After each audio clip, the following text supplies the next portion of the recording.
Ariel Helwani in New York City for the UFC 189 World Tour alongside Rory MacDonald, who meets Robbie Lawler on July 11th for the UFC welterweight title.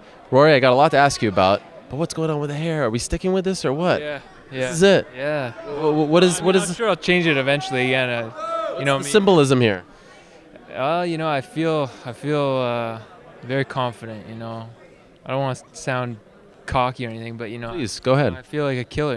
I have my killer instinct, just like rushing through my thoughts all the time. And so I decided to go with this. I don't know why. It's just like, I feel like having a mohawk. I think it represents how I'm feeling right now. Do you usually feel that way before your fights? Yeah. It's weird to feel it all the time though, when I'm not fighting. So, I'm feeling very good right now.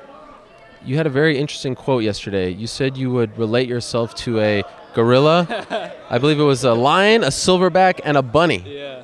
A bunny? Yeah, they caught me at like 5 a.m. with that quote, and they were like, "Give us some quotes that are a little offbeat." So I came up with that. Are you a lover like a bunny? Yeah, part of me, of course. I think we need to get rid of Aries, or now it's, what is it? It's the Red King? Red King, yeah. The Red King. We go with the silverback bunny. That's a good one. Not bad. The juxtaposition there is fascinating.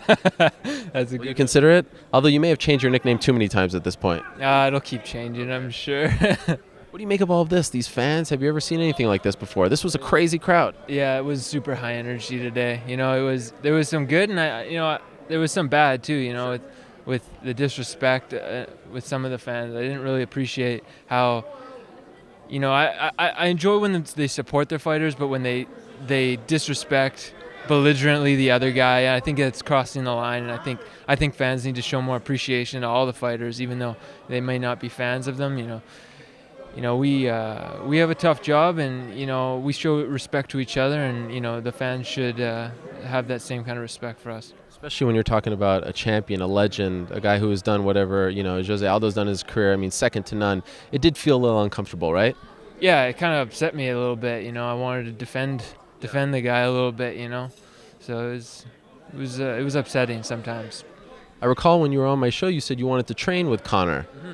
Have you had that opportunity? No, I haven't yet. You told him this. Now that he wants to come to welterweight. I know. What's up with that? Well, anymore.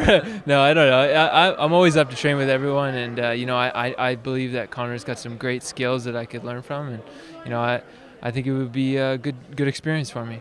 The last man to beat him, Joe Duffy, was training at TriStar. Do you think he would beat him again if they fought?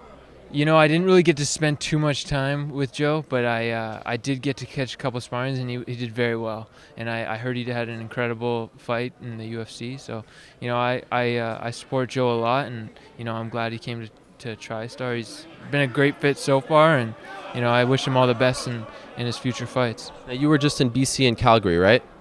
Yeah. And then up next is Toronto. What were they saying to you in Western Canada? Were they upset your fight wasn't taking place there? Were they supportive? Like, what was the reception like when you were there? There was no fan interaction. You didn't see people on the street? Well, not really. Okay. It was just media. Okay. Yeah. What are you hearing about Montreal? That card has taken a hit, and you were supposed to be on that card. Now TJ Dillashaw is off. Yeah.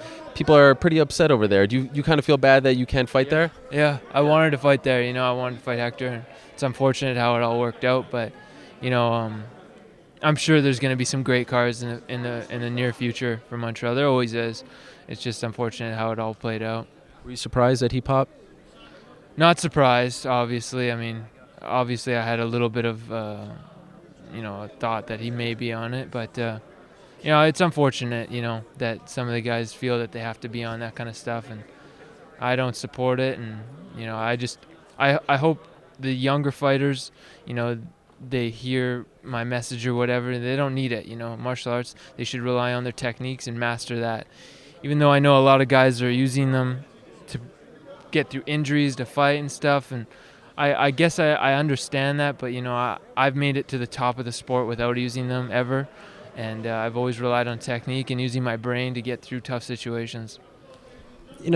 I'm wondering what the difference is between this Rory and the Rory that fought Robbie. Was that just a bad night for you, or are you a completely different fighter? I think my whole mindset leading up to the fight was not where it needed to be, and I learned from that. I'm thankful for that experience, the whole training camp, the whole fight, the way it went, and it gives me a lot of confidence how I rebounded from that, and I I don't think I would be as good as I am right now without that loss. So I feel super blessed for that experience, and I'm gonna be at my best, and I'm gonna leave it all out there July 11th. I'm just curious, have you signed a contract yet? Yeah. I'm wondering because they took that shot away from you, and then they gave you another I fight. was like sweating. I was like, gotta get this signed right away. Send it right back before they could take it away. Oh, yeah. Was it surreal to see the reception when it was announced that you weren't getting the fight, and then when it seemed like you were in limbo with the Lombard, the fans really went to bat for you, right? Mm-hmm. Oh, the fans. I think that's what pushed it over the edge for me, and I just want to say thank you to all my fans who are on the social media and everything else supporting me. It was a huge help to get this opportunity, and it was a weird ride. The ups and downs of getting the title shot, not getting it, and getting it again finally, and having an opponent drop out. It was a roller coaster, but I stayed focused on the fighting. I try not to think about the title shot or the drama behind all of it. I really was just hungry to get in there and fight anyone in the world at that point. Okay, finally, how do you expect to beat him on July 11th? I expect a dominant performance. I want to win by knockout or submission. I want to close the fight. By the way, I'm liking those videos of you and Faraz breaking down these street fights and whatnot. This is fun stuff. Yeah. Keep it going. Yeah, we will, for sure. Great. Stay tuned. Great to see you as always. Good luck on the 11th of July. Thanks, Ariel.